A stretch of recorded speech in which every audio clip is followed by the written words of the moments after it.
أعوذ بالله من الشيطان الرجيم.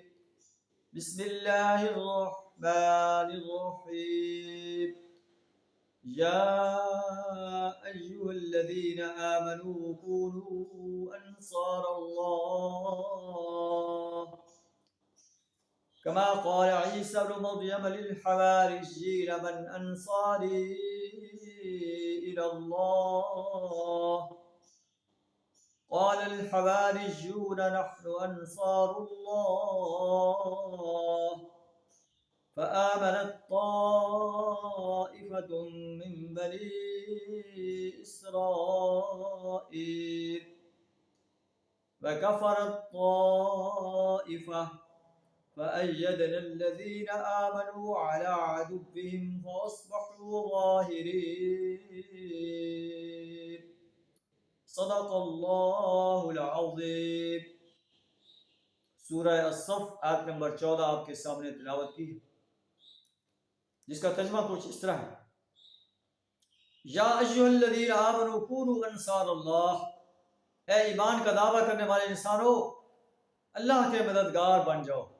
اللہ تمہیں تجارت کی طرف بلا رہا ہے، اللہ کے راستے میں اپنے مالوں سے اپنے جانوں سے جہاد کرو.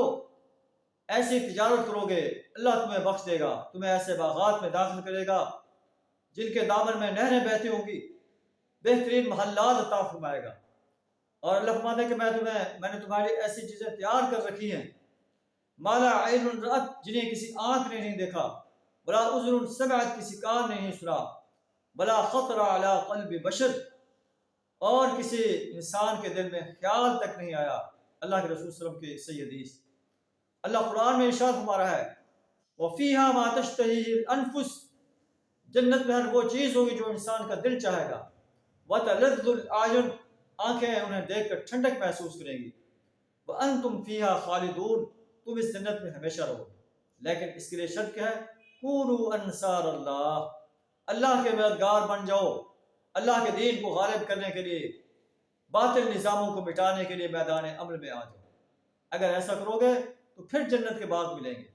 اگر کونوں خطروں میں بیٹھے رہو گے، صرف نمازیں روزے پڑھتے رہو گے، روزے رکھتے رہو گے، زکوٰۃ ادا کرتے رہو گے، حج کرتے رہو گے، اللہ کا دین بٹتا چلا جا رہا ہے، تو پھر تمہارے لیے یہ وعدہ نہیں. وعدہ تب ہے انصار اللہ، اللہ کے مددگار بنو اللہ کے دین کو غالب کرنے کے لیے. جو مقصد رسالت ہے، یہ نماز روزہ حج زکوٰۃ، یہ اس مقصد کو پورا کرنے کے لیے لوازمات ہیں.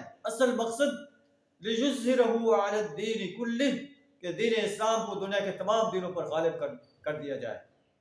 ایسے مددگار بن جاؤ جیسے عیسیٰ بن مریم نے اپنے ساتھیوں سے کہا تھا کہ من انصاری الی اللہ، کون ہے اللہ کا مددگار؟ تو انہیں کہا تھا نحن انصار اللہ، ہم اللہ کے مددگار ہیں. فآمنت طائفۃ من بنی اسرائیل وکفرت طائفہ، پھر بنی اسرائیل سے ایک گروہ ایمان لایا اور ایک گروہ نے جو ہے انکار کر دیا. فأیدنا الذین آمنوا علی عدوہم، ہم نے مدد کی ان لوگوں کی جو ایمان لائے ان کے دشمنوں پر. فأصبحوا ظاہرین، اور وہ غالب ہو کر رہے. اور اہل ایمان نے صحابہ کرام نے نبی صلی اللہ علیہ وسلم کی مدد کی.